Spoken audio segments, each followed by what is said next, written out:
here to talk about stepping it up. Now, for some of you, it's going to look like this, right? And for some of you, it's going to be a big step, okay? Coming here today is enormous. I have to just give you an enormous shout out right now. Come on. If you drank too much last night, you still made it here. Come on. Let's hear it for you, right? There's so many other things you could have done but be here today. So your being here right now means that you have stepped up your game. You have. This is very important. No one is going to take you or your art seriously until you do. So I'm here to lay some truths on you, and I'm going to tell you at some point you're probably not going to like something I say, because that's how I am, and that's how reality is. It's harsh. And art is beautiful, and what you do is important, and I need to get you fired up because we need you more than ever. Okay, deep breaths. My PhD is in communication, and I just want to give you a quick reminder about how to listen.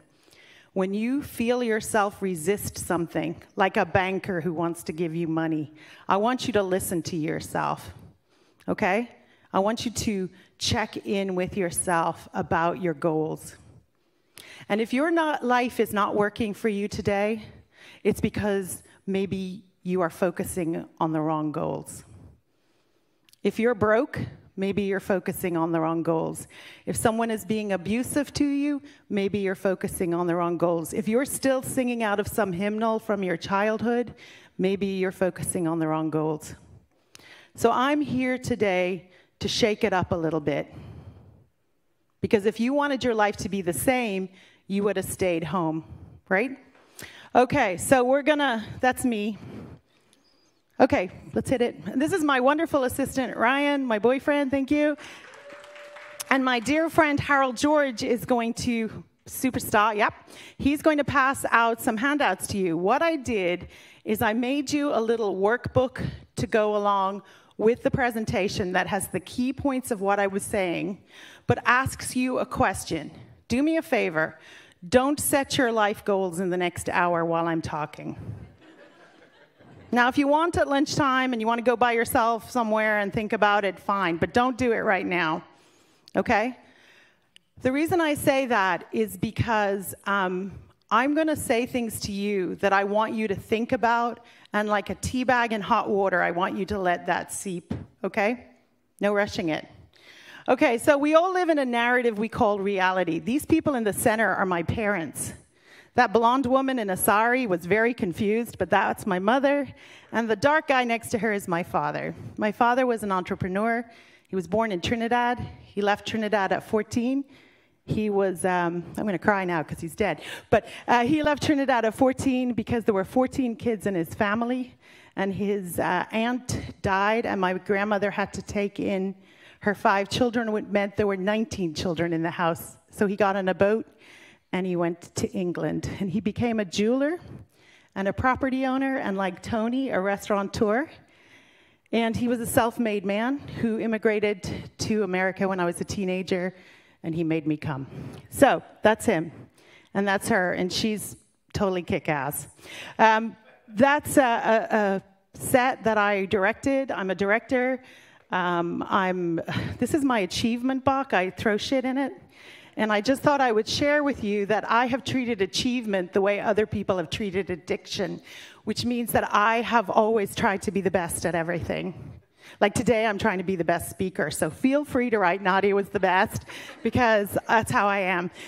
But basically, I think one of the most important things I learned getting my PhD was Peter Berger's theory of the social construction of reality theory, that everything is a social construct.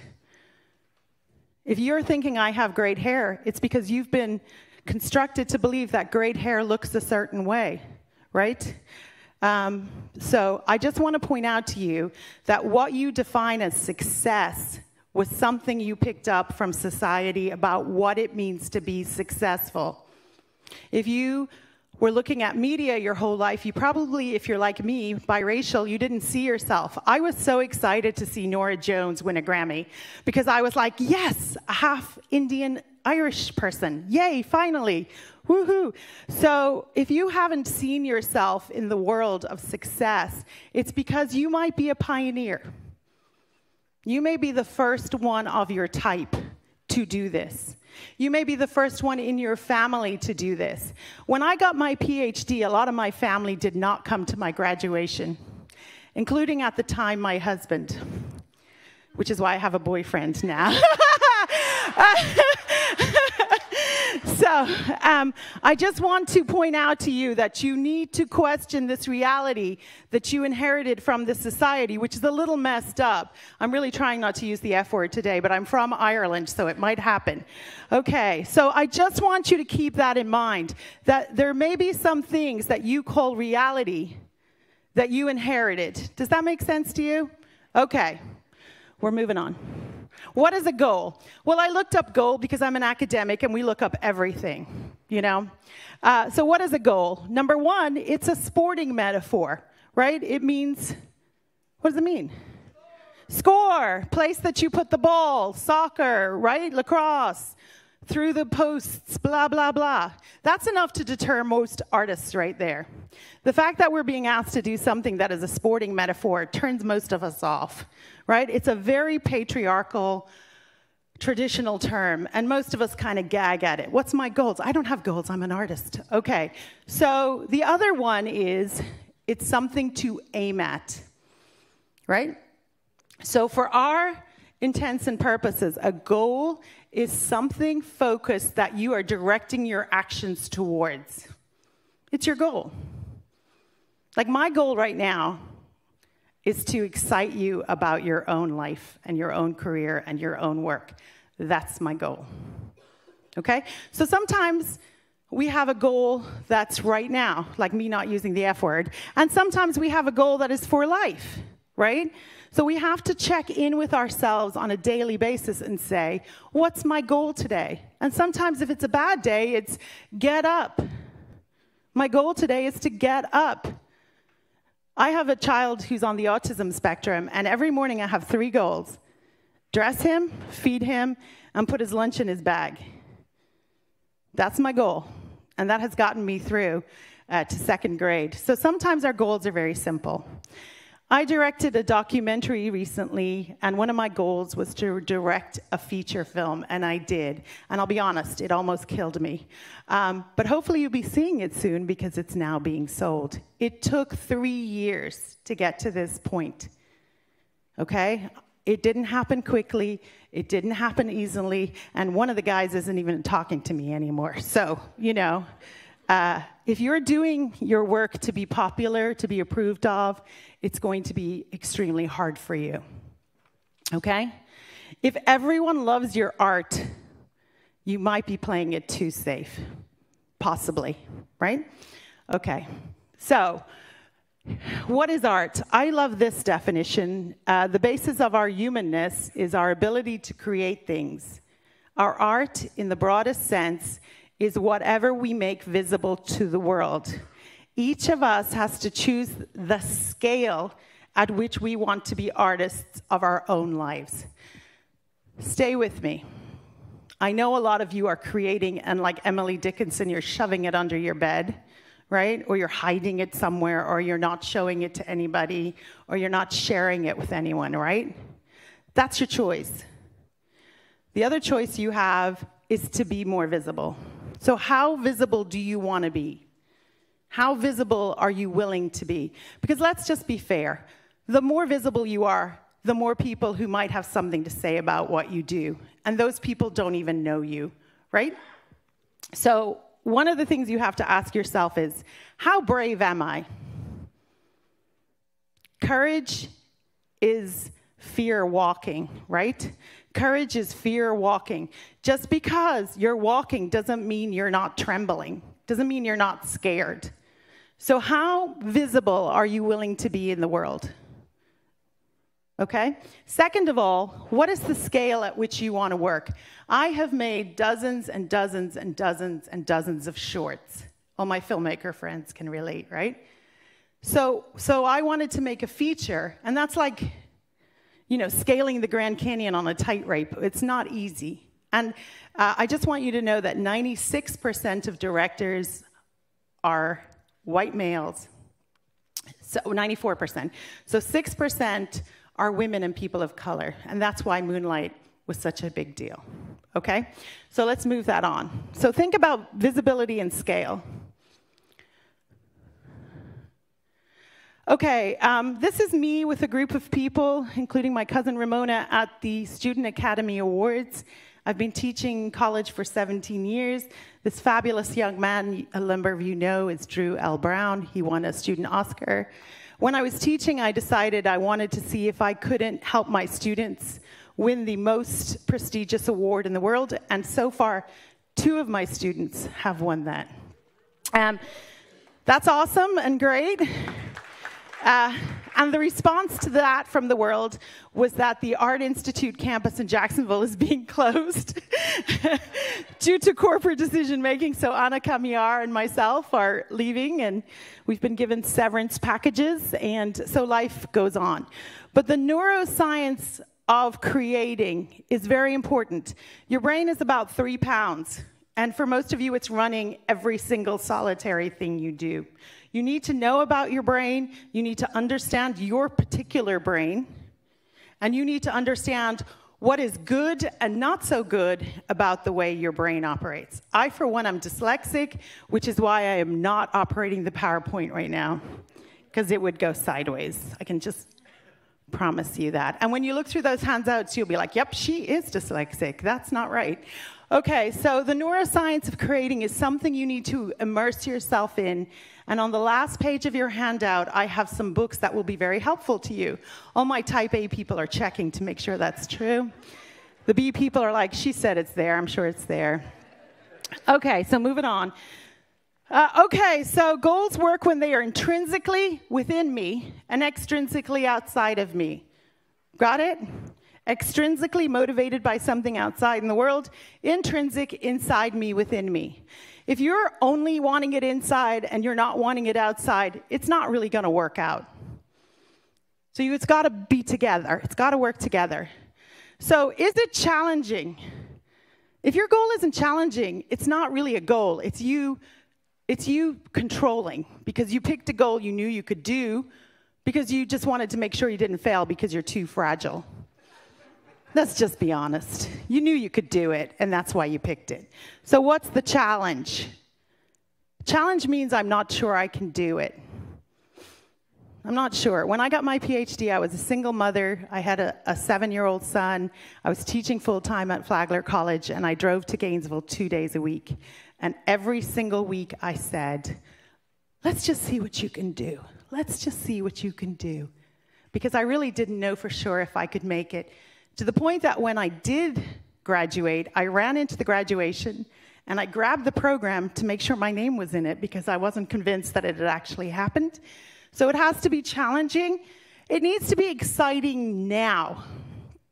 Not just when someone gives you the piece of paper, not just when someone gives you the cash because they bought your service or paid for your painting, but it needs to excite you in the process of creating it. If you're only in it for what's at the end of it, it's not going to work. So if you're not excited about getting it, like if you say, oh, I want to run a marathon, but I don't like running, right? How long is that going to work? Not for 26 miles, I can tell you right now. Feasible. It's within your control to make it happen. You can't, if your goal is to win an Academy Award, I'm going to tell you the problem. Look at what happened to La La Land. You just can't guarantee what other people will do. So a goal that's not helpful is one that someone else is going to decide for you.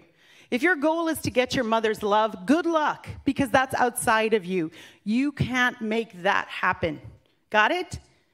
So make sure it's feasible in terms of my direct effort will make this happen. Got it? Okay, responsible. I'm going to get as drunk as I can for free. Okay, that's a goal. Is it a great goal? No, it's not a great goal, right? So it's responsible in terms of Don't hurt other people on the way to your goal. If you're in a relationship and you need to commit to your work 100%, let that person go, or at least tell them this is how it's going to be. You get me from 1 in the morning until 7, and I can't promise much action, but if you want to be here, you're welcome to stay. So be responsible with your goals. Desirable. You want it. You want it. You want it so bad. Tell me something you want. You poor guy, just walked from all the way over there. You thought you were safe. No. Tell me, what do you want? I'm not safe. I want my voiceover business to work. I want to be able to support my family. Okay, awesome. So, are you excited? Do you really want that? Oh, yeah. All right, I believe him. Do you believe him? Okay.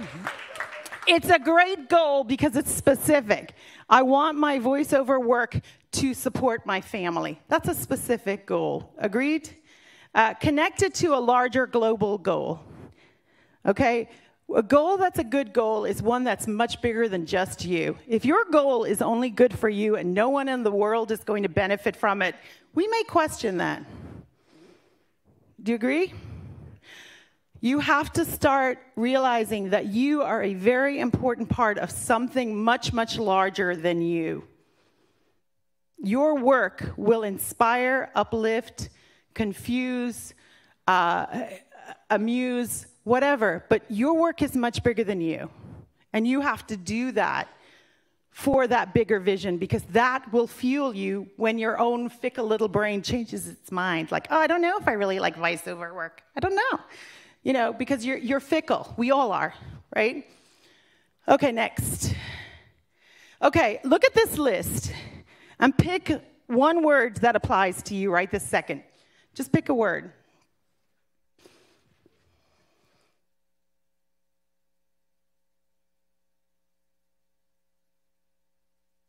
Okay, I want, this is a trick. You know that, right? You saw that train coming. But bottom line is this. If you wake up and your goals don't excite you, they're not good for you. Why? Because it doesn't mean enough? Because it's not the right goal? Because you need more sleep? Any number of things. A lot of us are wanting what Susan David, the author and psychologist, calls dead people goals. We want to be safe. We never want to be hurt. We want everyone to, no one to get upset with us. In order for those things to happen, you have to be dead. Because the only way no more pain is going to happen to you is if you're already dead. Because you're going to get hurt. I was running down a hallway, embarrassingly enough, yesterday to send Patrick something that I hadn't done. And I fell over and twisted my ankle. And I was like, you are too old for this shit. You need to grow up, So if you're struggling or you're frustrated or you are not inspired or you feel like a zombie, then your goal is not the right goal for you. Now, some of you are already questioning this and you're saying, lady, I never get excited about anything. You don't know me. I'm like so cool. I never get excited about anything. And then you have to question that. Because our brain confuses excitement with happiness. And when we're not excited, our little 3-pound brain says, you're just not happy. So you need to get clear that if you don't feel fueled by the goals in your life that would make you put on a suit and fill out an application to try and get a grant or free money, then your goal is not inspiring you enough, right? Okay. This is me working. What a mess. Okay, so vertical coherence. Don't you love how PhDs like to use big words? That's a good one, right? So the artist's dilemma. What is the artist's dilemma? Well, we have a short-term goal that has to fit inside a long-term goal without being discouraged by the messiness of creating it. How many of you start doing something you say, this is going to be hard. This is going to be messy. My wife's going to be pissed when she comes home and sees this shit all over the place. How many of us just go, this is too hard, it's too messy, it might not work. And then we get what? We get tired, we get discouraged, we get drunk, we get overeat, whatever, right? So one of the things I want you to understand is To create is to put something where nothing was before. Those of you who've given birth already know where this is going, right? It's going to be messy. And I have to admit, until I had 2 kids, I didn't know how messy that stuff got, and I was personally horrified myself. But it's messy. The process of making something that wasn't there before has to be messy because you don't know what you're doing yet because you never did this goal before. Right? Okay. I love this. Most artists can concentrate for about 3 minutes in a business meeting before they are doodling or writing song lyrics in the corner of their paper. I saw some of you get up when the banker was talking. I saw some of you texting. I was watching you guys while this was going on. This is Dave Stewart, who was in the Eurythmics. Some of my peers know that band. Some of you don't. Sweet Dreams Are Made of This. And he created a bank for artists, and he created financial services online, apps that you can use to help you run your business, because he knows most of us have a hard time seeing that money is just energy that fuels the goal. That's all it is. It's just energy that fuels the goal. It's not personal. It's not dirty. It doesn't care. It just allows you to keep the lights on. People would try to negotiate prices with my father, who was a jeweler, and he would say, you know, my 7 children have this really bad habit. They like to eat. And I've actually used that same one. My son Devin is here with me today, and I've actually used that same line when people try to beat me up on price, which is like every day. Okay. Can creativity be treated like a business? Well, if it can't, you need to be a hobbyist. There's nothing wrong with being a hobbyist. I crochet stuff. I don't expect people to pay me for it because it's crooked. But what are you selling? Believe it or not, you're often selling yourself. What does that mean? When your work is in your art and someone looks at it, there's elements of you in that, right? Who wants to buy it? Someone. I mean, somebody is buying crickets online and paying someone a lot of money, and that person's making $1 million a year selling crickets that people feed to their pets. For God's sake, your art can make money somewhere. You just have to find where. How much are they going to pay you? How long will it take you to make it? How will you deliver it? Can you afford to keep creating it? Do you have walking away money? If someone wants to give you too little, if a client is not treating you right, do you have the money to say, no, this bride is a lunatic. I'm not shooting her wedding. Do you have enough money to walk away? And that's why some of you should keep your day jobs. I said that. Some of you need to keep your day jobs so you have choices. Okay? Are there rules and laws that apply to me? The first time I set out into business by myself, I got in trouble with the state of Florida for not filing a form that I didn't know about, and they sent me a fine for $500. I was like, offended. And I called the guy of the state of Florida, and I was like, what do you mean I owe you $500? He said, well, you didn't file your form on the blah, blah day of the blah, blah. And I was like, what form? What are you talking about? So I hired an accountant, and I gave her the $500 instead. So if you need a lawyer, or you need an accountant, or you need someone like me to help you figure yourself out, pay the money and stop worrying about it. There are rules and laws because that's the way life is, you know? So just figure out what you need to know. What is your unique selling point?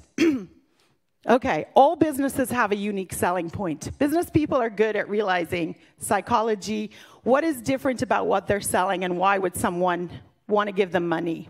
So what is your unique selling point? What is unique about you? Now, as you look around this room, you can already tell such exciting things. Were you not excited when people started saying their name and what they do? You're like, ooh, ah, yeah, cool. We didn't know that, right? So what is your unique selling point?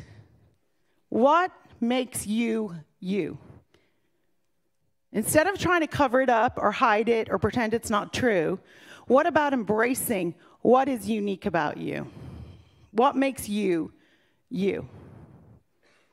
Because that means that no one's work is like yours because you made it.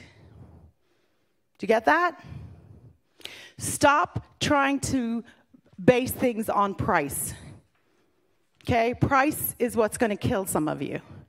Coming up with the money. Frequently, I'll call up someone and say, hey, I can't do this job. Do you want to go direct this thing for me? And they'll be like, I don't know what to charge. Well, you give them a number, and if they don't like it, you give them another number. Just make up numbers. That's pretty much how it goes, right? Okay, so a lot of you are underselling yourself. And that's why you can't make a living, because you're giving your stuff away too cheap. If you want to sell cheap, you got to sell a lot of it. Agreed? So that's economics. Take that up with someone else. But that's the way businesses work. If you spend $1.50 on a canvas and $2 on the paint, and you can sell it for $10,000, that's a good day. And there are people who do that. But what they're really selling is their 40 or 50 years of life experience that made them able to make that painting. Get it? Do not underestimate the value of what you bring, because you are uniquely you, right? Okay, 6 steps to stepping it up. Compassionate awareness. Number 1, compassion. Have compassion for yourself. There's things about you that just aren't right. I don't know you well enough to know what they are, but I guarantee they're there. There's things about your parents that just weren't right. There's things about the rest of us that just isn't right. Compassion, compassion, compassion. Compassion is love in action. Okay? If you are compassionate, you can fall into an awareness of what's really going on in your life. Okay? I want to know me. I want to know me. I want to understand me. I want to know me. I want to get me. I want to get that I don't like to be rejected. I want to get that I want to prove things to people. I get that I feel people don't like me because of the way I look. Right? I want to know me. It is safe to know me. Carl Jung said, he who looks outside dreams, he who looks within awakens. If you keep looking outside of yourself, you're just dreaming. Look within. The answer is there. It's never out there. So I want to know me. This could take a long time. Good luck with this one. Okay. They've actually proven that people who journal 20 minutes a day for 3 days feel much better about themselves. So one of the things I'm going to ask you to do is start a journal or a sketchbook or something that you do 20 minutes a day. Napkins, phones, I don't care where you do it. If you're dyslexic, just speak into something and it'll type it up. But I want you to start talking to yourself in a way that won't get you locked up or Baker acted. So journaling is a great idea. Images are a great idea. Pinterest, any of those as social media. And you don't have to share everything you feel with everybody. Just a thought. Okay, 2, authentic acceptance. What's real for me? What's the deal here? Is this relationship over? Is this boss an asshole? What's real? And then you have to come to terms with it. Stop ignoring it, stop repressing it, stop trying to pretend it isn't happening, and accept it. Real reflection. So what now? John Kabat-Zinn. What now? I say this to myself every day. What now? Nail in my tire. What now? Okay? What now? Courageous commitment. I am unstoppable. No nail in the tire is going to stop me. No finish line thing that blocked the road that I needed to turn down is going to stop me today, right? I am unstoppable. Articulated action. I am walking my why. I am getting up every day for these children. I am putting myself out there for this voiceover work. I'm going to talk to anyone I can. I'm going to audition for things online. I am going to make this happen. I am walking my why. This is why I exist, and I am walking it, so you can just move over. I flow forward as I learn. If you are here to learn, you cannot fail. If you are here to learn, you cannot fail. It's impossible. You can't fail. Why? because you were here to learn. And sometimes the most painful, difficult, awful things that happen make us learn so much, and sometimes we don't want to. When I was 19 or 20, my goal was to be a news anchor, so I was at the University of Florida trying to be a news anchor. Can't you just see it? I could have done it. I know I could have done it. But unfortunately, one night coming out of a building, I was stalked and attacked, and a man I don't know abducted me and drove off with me in the car. And I managed to get the courage to jump out of a moving car and get away from him. And so I was taken to the university police department. They found the guy, and it was his third-time felon for sexual assault, so he went away for life. But all of a sudden, the next morning, I did not want to be a news anchor anymore. And when I didn't want to be a news anchor anymore, and when I had experienced violence from a complete stranger and thought I might die, I didn't know what my goal was anymore. And so on those days, my goal was to just not kill myself. So I don't know your version of that trauma, little t, big T, but I'm sure there was a moment in your life when you didn't know how to live anymore either. Now, the good part of this story, because some of you are looking really sad, is that I went back to the University of Florida 10 years later and got my PhD in communications from the same building, and they put lights and a phone in that parking lot. So hopefully that wasn't going to happen again. But I just want to say that if you're here to learn and you're here to grow, everything is just material. Everything is just fuel. I'm saying this story to you because I want to say that I feel for you if someone did something horrible to you, or if you were raised in a horrible situation, or someone neglected or betrayed you. I am deeply sorry that happened. And now I say, get to work. Okay? So what are we going to do? I don't know. What is the next slide, Ryan? What are we going to do? Okay. Good help. It's not easy to find. What can I tell you?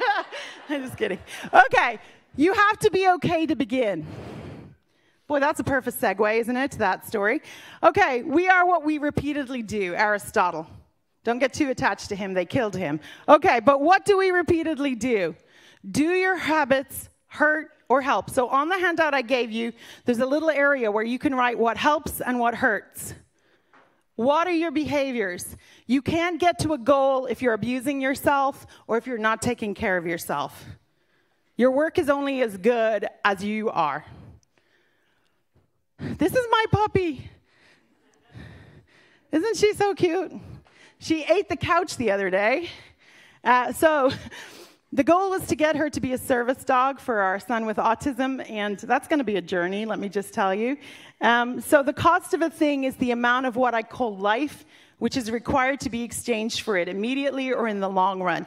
And that was Thoreau. Don't you love him? If you don't love him already, read about him. He's amazing. But the point is this. How much of your life are you willing to give up for the thing that you want? Okay. Oh, good. All right. Goals, like all living things, require resources. If you've got a good goal, it's probably going to cost you something. It's probably going to cost something. Maybe $1, maybe $5,000, maybe, I don't know, $1 million if you want to make a movie. I don't know. So what's the time? How much time can you give? Right? If you want to lose weight, you got to put in some time. Talking yourself out of not eating the whole bag of Oreos. So you're going to put in time. You're going to put in money. You're going to put in supplies, tools, skill, focus. Multitasking is like drunk driving, right? So you got to focus. If you want to be an artist, you have to be willing to isolate yourself and work alone a little bit. And that's hard. Are you willing to tell your beloveds, I got to check out? You're willing to say, I need some time here? All creative processes go through stages: conception, design, failure, adaptation, and manifestation. I made those up, but I kind of like them. But you got to come up with it. You got to decide it's the right concept. You got to design it. And remember, design, unlike art, has the burden of working. We say we design it, meaning it works, it functions. Art doesn't have to function at all. but design does. You have to fail a little bit, because that might not be the way to do it. You have to adapt, and then you have to make it happen. You got to make it happen. If we don't give attention to our goals, they will leave us. Like a lover. You know, you don't pay attention to someone, they'll leave you. Or they're not worth keeping because they don't notice. But the bottom line is this: you have to make love to your goals. You have to love them. You have to nurture them. You have to treat it like a muse so that it will stay with you and not leave you. Right? If you're not doing that, then don't expect this living, breathing goal to ever be born. And if you think about anything you didn't get in your life, ask yourself, did you do these things? They're in your handout, so don't stress yourselves here, Anna, you overachiever. Okay. What goal excites you enough to dedicate your life to attaining it? When people discover their true voice, they become unstoppable. Think about someone you really admire. Think about someone you think is powerful. You know what's powerful about that person? They're very clear. When Diane and I met, it was like love at first sight, you can imagine. There were other people in the room, but I don't know who they were. But we just were like, oh, I love you. No, I love you. We have the same birthday. Oh, my God, it's so great. When people discover their true voice, when you have your true voice, nothing comes between you and your work. Nothing. Because it's your true voice. It's authentically you. I don't know if you could tell, but a few minutes ago when I told that University of Florida story, I started to cry. And I was like, go ahead and cry if you have to, but just get through it. Because crying was what was authentic for me at that moment, for compassion for my 19-year-old self who thought she was going to die. And you've got to ask yourself, what is worthy of my life? I don't know if you've got a hookup somewhere, but this is a one-time thing. You know, this is a one-ride thing. What is worthy of your moments of your day, of your time away from your family, your loved ones? What is worth you? What is worthy of you? What can you bring that no one else can bring, no one else can deliver? What is it that I most deeply want to experience?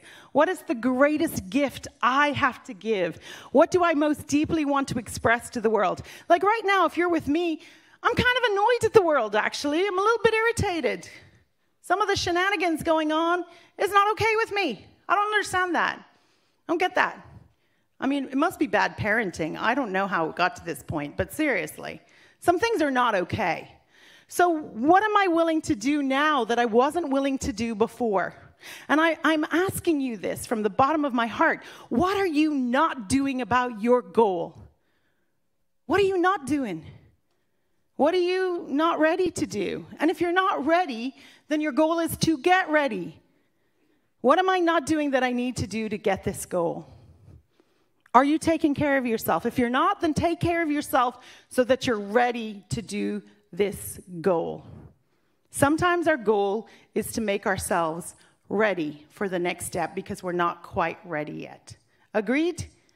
And I look around this room and I see people of all kinds of ages and nationalities, ethnicities, and I love that. It's so important that we hear from you. It's so important that your voice is represented in the world of ideas. And that you respect yourself and that you take what you do seriously, even if no one else understands what a choreographer does. You don't worry about that. Let your work speak for you, right? Okay. How can I help you? Well, I don't know yet, but there's a bunch of ways in the back of the thing that I can help you. One of the things I'm doing that you guys might want to think about is I'm teaching courses online. There's a ton of ways to do this, Skillshare, Udemy.com, a bunch of different ways. But you can actually very easily, even on your iPhone, film yourself, put in some content, and be teaching courses online. One of the keys to being successful is passive income. You need your work to make money when you're not doing it, okay? Now, I know a lot of you know that already, but think creatively about technology, even if you hate it. hook up. There's a ton of savvy people in this room. Hook up with someone who does get it and figure out, how can I reach a larger audience? How can I reach more people? How can I share my experience with more people? This is the greatest time in the world to be an artist. Did you hear me? Now, right now. There are more ways for you to control your career and to be a one-person industry than ever before. Than ever before. The problem is a lot of us are drowning in a sea of choices, or we're drowning because we don't know what to do next. Okay? So these are some different things that I do. I teach art journaling workshops that help people vision. I'm doing a set of courses to help people who want to be in public and speak more. And then I can work with people as groups or individuals. But I want you to know, is Tony in the room? Did he skip out of my presentation, Patrick? Oh, he is going to hear from me. Let me just tell you. Tony Allegretti asked me to meet with him, and I sat down with him, and he said, what can I do? And I said, Tony, I'm tired of sitting in meetings with people, and then things don't happen. How many of you feel that way? Well, my having the ovaries to say that got me on the stage today. So I just want to encourage you not to shy away from what frustrates you, but to find a way to let it fuel you. And if you're not frustrated, well, congratulations on that. Because creating is frustrating because you love it so much, right? You love it so much. Those are the major points I have. The handout, I would really like you to take a look at some of those questions in there, even if you just answered one. I see some of you filling it out already, which is admirable. So take it with you and be with it. You don't have to answer it today. Maybe take one of those questions off there and put it in a journal and take one a day. But I want you to succeed. I want you to be happy, and I want you to love your life, and there's a reason. It's called emotional contagion. An emotional contagion is very important. It means that the emotion of a living thing is being spread to everyone else. Right? If you see birds flying in formation and one freaks out, what happens to the rest of the birds? They all take off, right? You see a bunch of gazelles in the meadow.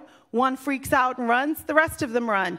We're the same way. It's a survival tool, okay? So your doing well allows other people to do well. Your being excited and happy allows other people to be excited and happy. That is thousands and thousands and thousands and thousands of years of genetic programming that you're not going to override.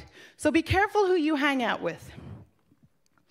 When I talk about cutting toxic threads, there may be some relationships you need to minimize or step away from, but cultivate a loving and kind relationship with yourself so that you can cope and you can deal with all of these things. And if you follow these steps, I guarantee you, you will be unstoppable. So I think that's, what time is it? Do anyone know? Thank you. How much time do I have? Oh, good. Okay, so here's what we want to do. I need a super brave person. Put your hand up. Woman here, come on. She's super brave. Let's see how brave she really is. This is like Vegas where they do the magic act. Okay, come here, friend. What's your name? Ingrid. How are you? Everybody give her a round of applause. She has no idea why she's up here. Okay, so this is the conversation I want you to have with yourself. Ingrid, you look lovely. I love this. What do you want? I want to be a full-time artist. What are you doing now? I am actively working every day on my art, at least 5 hours a day. And how are you making a living? I'm not making any income right now yet, as of yet. So is someone supporting you or helping you? My family. Okay. Okay, how do you feel about that? Real funny about that. You what? Real funny about that. You feel funny about it? Yeah, what? Supporting me. So your family is supporting you, but you don't want it? Yes. How's that going? It's going okay. Okay. But I supported them for a long time. Oh, did you hear that? payback time, is it? Okay. All right. So you're not making any income yet. Yes. When do you want to start making money? Today. What do you make? What's your art? Sell me something, Ingrid. Come on, there's 100 people here. Someone's going to buy something. I would love for you to come to my studio, and I would love to show you how to wrap this beautiful hair up. Ooh.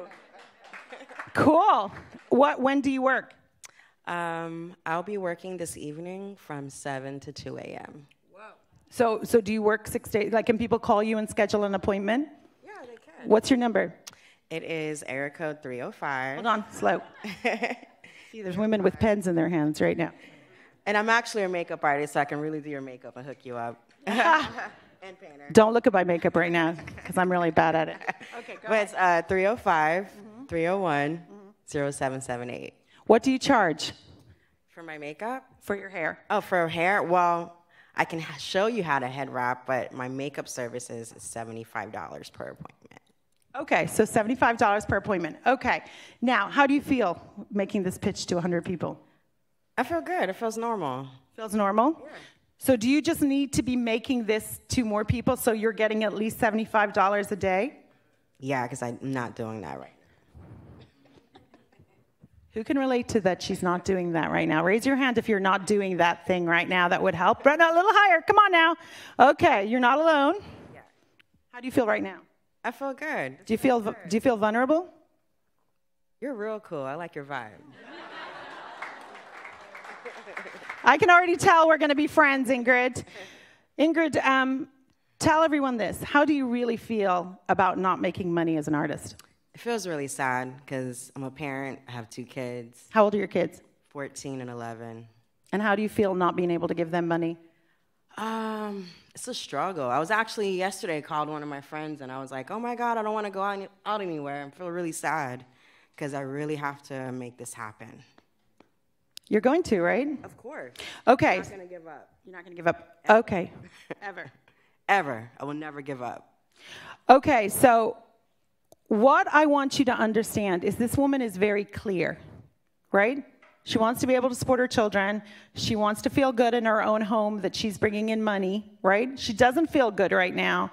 And she's acknowledging that she's not really doing this pitch to people like she's doing now. I guarantee you at least one person is going to call you from today, right? So if she was on social media and doing this, hi, I'm Ingrid, look at my great hair, and you know I want to do this for you. If she was doing that and asking people to share, would she be broke right now? No, she wouldn't, right? Okay, so can you all relate to that? That there is something you could do. How do you feel about asking? You know what? I do need to break my ego a little bit. Oh, stop right there. I don't ask. I never ask for help. I ask like my close friends for help, but I definitely should be more open. That's something I need to work on, definitely. Yep. The way I phrase it is that you're a resource. I am this resource that's sitting here. I have all this talent, and just letting you know I'm here. You may want to use it. Definitely. When I started saying that to myself, wow, I'm here. All this experience, you should use me. Yeah. It's true. Okay, okay. I want to, thank you. What's your name? Barbara. Thank you. Oh, Babs, right? I remember. Okay, Babs. Thank you. So, here's what I want to tell you. Okay. You're a beautifier. Thank you. You make things more beautiful. You make the world more beautiful. Agreed? I agree. Yes. So tell me, what are you going to start doing differently? I'm going to start promoting myself more, and I'm going to start asking for help. And I'm going to start marketing a little bit better. So when you do these makeovers for people and you take photographs before and photographs afterwards, you post them. I never do that. I must hit her with the microphone. You know that thing in The Lion King when Rafiki hits Simba in the head? I almost did that. It's a good thing you have that turban on. Okay.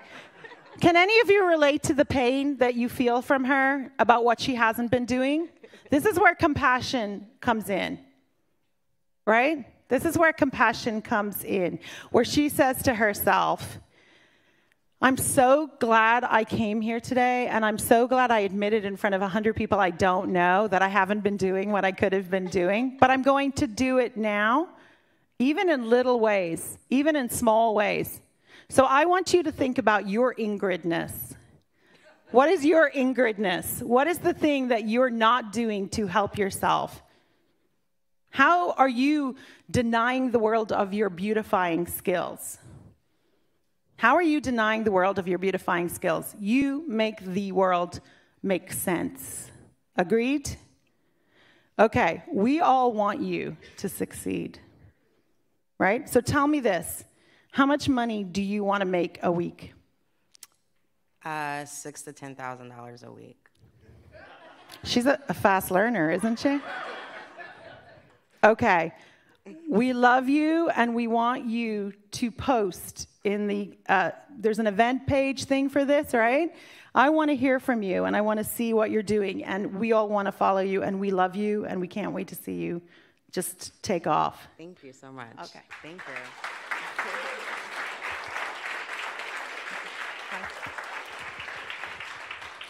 Okay, Patrick, do I have time for a question, or am I done?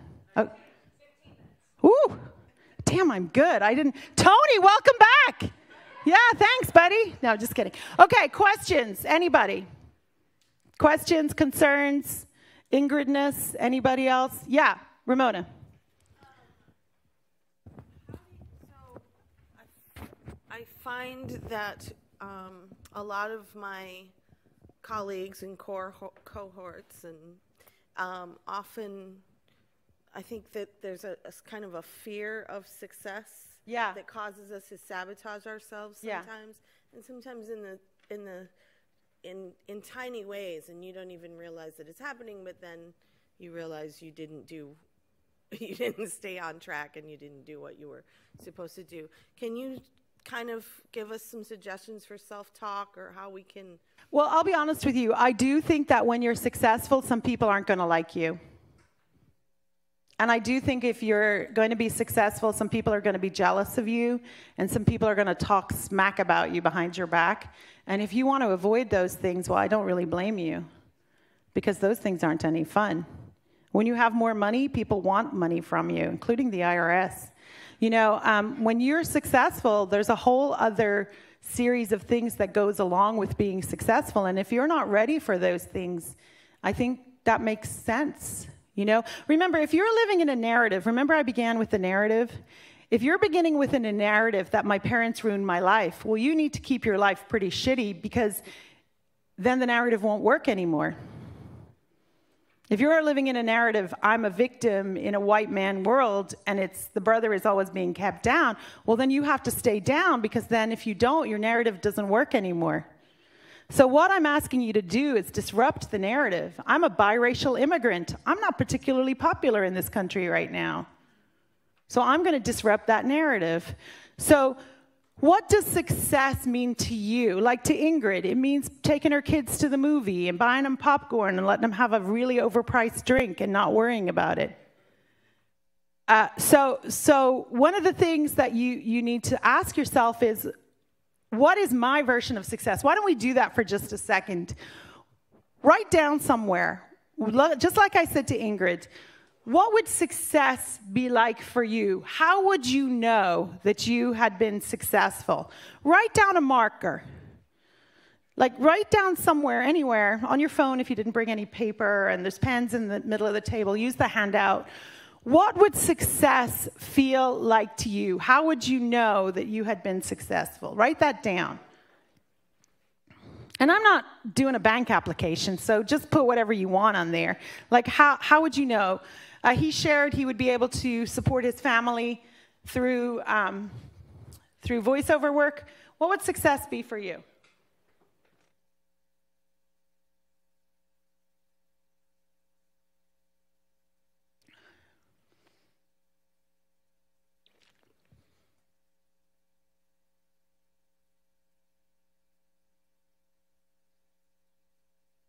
Okay, now I need another brave volunteer. Come on, my friend. Look at it. Did you see how quick his hand went up? Yeah. We met earlier, didn't we?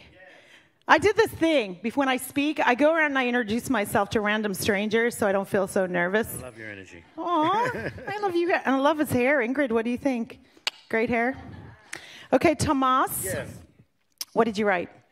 I wrote down that I want my art to make people cognizant of man's inhumanity to man and start a movement. Whoa. Okay, go back. Replace cognizant with another word for some of my, other people in the room. Tell me again.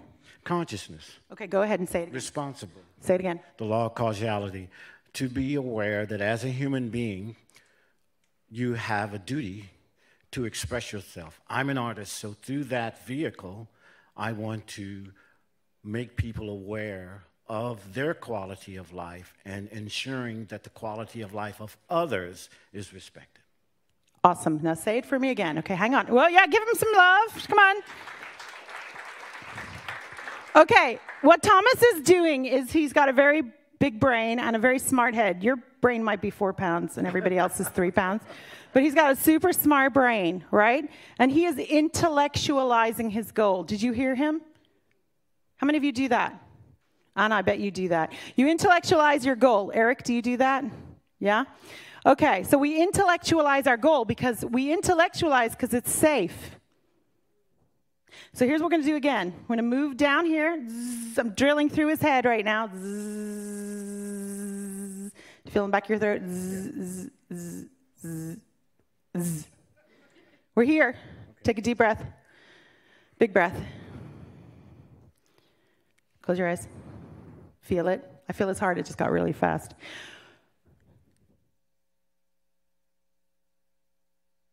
What do you want? Well, now that I'm retired, to get out, network with other artists to create art that's viable and can touch people, give a message of clarity for a better life for all. What do you really want? It's not the aspect of money. I mean, I want to be more connected. Okay, say that part again. I want to be more connected. Stop. Take a deep breath. Breath. Okay. Say it again. I want to be more connected to Art. Art. Create. Stop. I want to be more creative. I want to be more connected to art. Say it again. And the creative process. Why? Okay, let me think. No. See? Did you hear what he said? Tomas, did you hear what you said? Did you? Shh. What did you say? You don't like my energy anymore, do you? Let me think. Yeah, he said, let me think. Well, that's why I'm here. I know you are, and that's why I'm here. You know, it's like I'm retired now, and I'm from California. I'm sorry that you're here. It's a wonderful thing to It's get away a from it. I know. Yeah. I'm just teasing. I came into Jacksonville and was shocked at what's not happening. I got out in it and networked, got slapped in the face, went back and tried to figure out how I was going to approach it. Awesome. I'm doing work in my studio, and so I got into artist residency programs. Dialogue, expression, sharing, purpose of why we do what we do. And so that's why I'm trying to come back to Jacksonville, which I live here, but when I say back, because I was like, this place is, you know. So I'm trying to recreate the energy that's needed here for arts and supportive of the artists that are here. Yes. Because it wasn't happening. I've only been here 7, 8 years. So what do you really, really want in your heart? What do you desire? Shh. No prompting. To do what I'm doing now, do art, meet people that do art. I want to do art. Yeah. Say it again. I want to create art. What do you want your art to do? That people get something from. Okay. So we've gone from the cognizant dissertation sentence he gave me before to I want to make art, right? I want to connect. Do you see the difference? But did you see how quick he was to rattle off for me his intellectual answer? And when I started saying, give me another answer, he said, let me think, when I just told him to stop thinking. Right? And I'm going to say something to you, okay? Because you look a lot like my uncles, right, Ramona? So let me say this to you. I am sorry that Jacksonville did not welcome you more. I'm sorry that people did not see and hear and feel your value right away. And the wisdom and life experience you brought from California, I'm sorry that didn't happen. How does that make you feel? Makes me feel better, thank you. So this poor man for 7 or 8 years has been feeling undervalued. Do any of you feel undervalued? Rita, do you feel undervalued? Yes. So I want you to touch and connect right now to what he's saying. Have you presented yourself or your work and not felt appreciated or valued, and maybe even felt, are you ready, dismissed? Have any of you ever felt dismissed? That someone didn't take you seriously or did not embrace you? Happens every day. Right. So what do we do about that? We get up and we show up again and again and again. And this is what I want to say to you. Jacksonville can deal with you. Can they handle me is the bottom line. Oh, now you see what's going on. We got him out of his head, and what happened? He said, can they handle me? Do you think they can? It's up to them to make the effort, but I'm going to continuously make the effort to be a part of the art element here in Jacksonville, period. Okay, so let's go back to your goal. Okay. I want to make art that does what?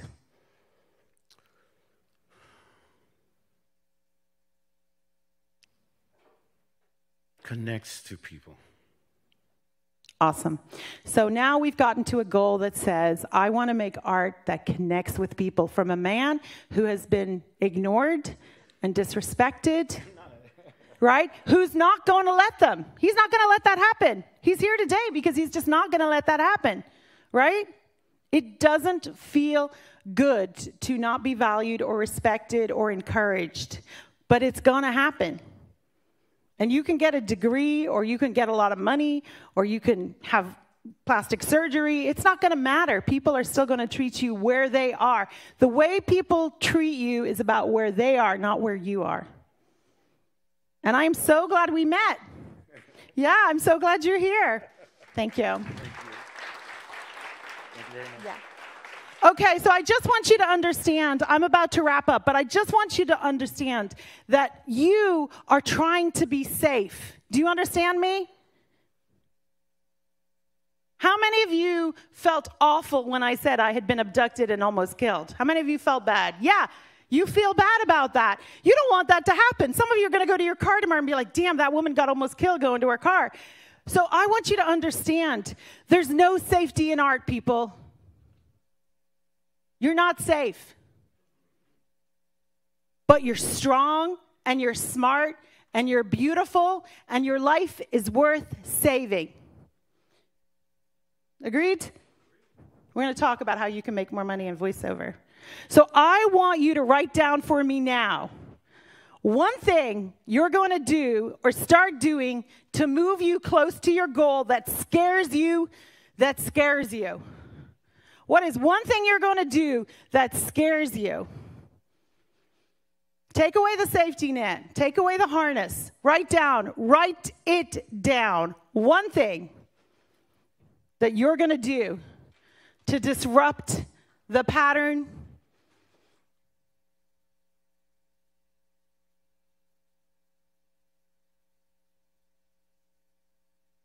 Now circle it.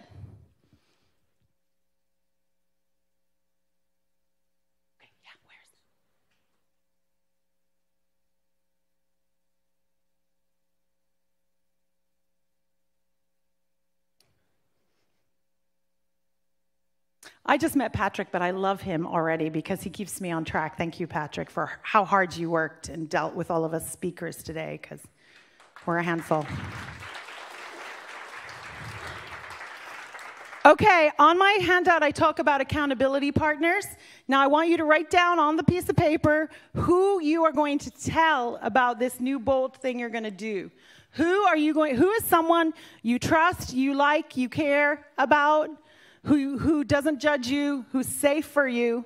Write down the name of that person. If you have no one, write Nadia. And you can email me. Write it down. You have to start being accountable, people. Don't just talk about stuff. Oh, yeah, I'm going to do this. I'm going to do this. When are you going to do this? How are you going to do this? When is this going to happen? And I want you to begin your conversation with, I will do this when. And you tell your accountability partner. And you ask that partner, is there something I can support you that you want to do? Let's start holding each other accountable. So I will do this and when I will do this. Okay? You will be amazed that this one action will be a catalyst that will catapult you beyond where you've ever been before. If you always do what you've always done, you'll always get what you've always gotten. Right? Einstein said, insanity, well, you know the definition, doing the same thing over and expecting a new result. The only way for you to get a new result is by changing your actions. There was a question, Patrick? Okay, in the interest of doing something that makes you afraid. Yeah. Okay. I went to college in the 80s. That was before the internet and all that other stuff. Sure. We used to have television classes. Yeah. I knew early on I could never do a television class because you could watch it at leisure and then you go to class twice a semester and you do your work. Right. I'm not built that way, right? Right. I need structure because Sure. I have no structure. I present with no structure. And I know that as an artist, I procrastinate, and I think that a lot of artists do. So I'm a writer, and in the interest of doing something that makes me afraid, if there are any other writers in the group who want to set up a regular time that we can be accountable, maybe each month for so many pages that Tell me we've your name. done. Valerie Esquera. Okay, Valerie is asking, are there any other writers in the room who would like to belong to a group where you check in with each other maybe weekly and hold each other accountable? I see 2 hands, 3 hands, 4 hands. Valerie, stand up. Give Valerie a round of applause. Whether or not you realize it, what Valerie just did is she made herself vulnerable by being aware that she has a flaw. She's a procrastinator. An artist who procrastinates. Never happened before. So she has made herself vulnerable by saying this, and then she has what? Taken an action step and shown her courage. So find her, give her your phone number and email, and one of the easiest things to do is set up a Facebook group, and then anyone who wants to be part of it, you can invite them. So your name as you appear in the world of media, and your phone number and your email on a piece of paper, and I applaud you, Valerie. That is phenomenal. You know, I was hoping something good would come out of this, and now that it has, my job here is done. Thank you all. Love you. I'll be here all day. Thank you.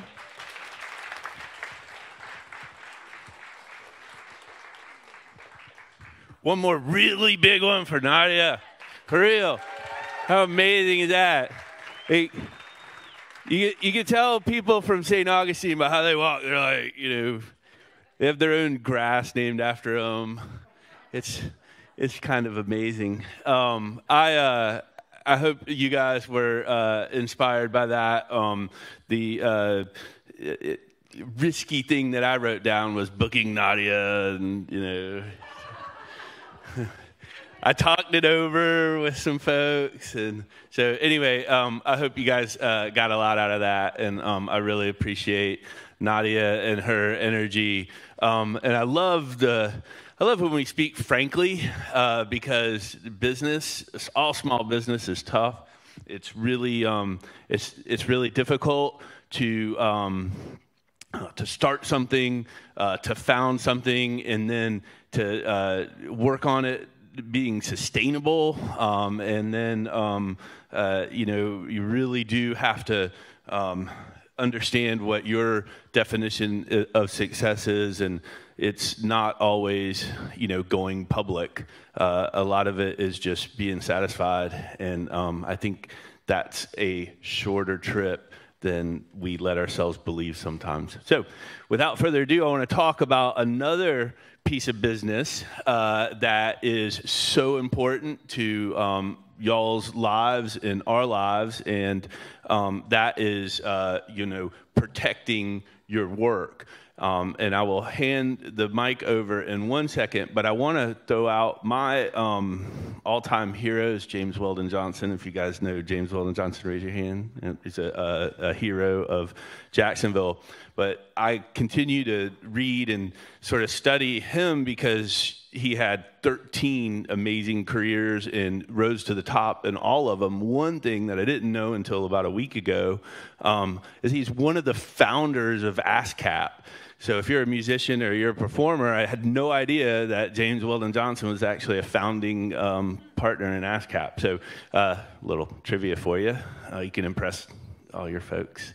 And you drop that on them. But let's talk about copyright or wrong. I want to introduce a great friend, a cohort, a colleague, Deborah Reed. She does an amazing, easy to understand, accessible presentation that I want her to give a commercial to you guys about, because it's so important. Doesn't matter what your discipline, so important to know about your rights as an artist. And so I'll just hand it over to Deborah. Thank you.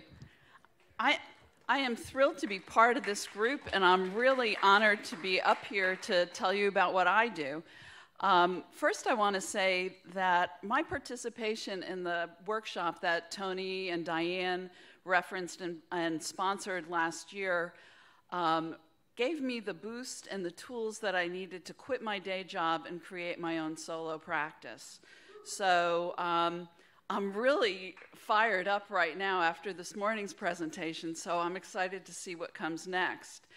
And I'm a painter and I'm an attorney, and my solo practice is dedicated to providing artists and other innovators with the tools they need to protect their work and prosper.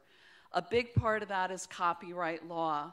I created a series of seminars that illustrate or translate legal concepts into images.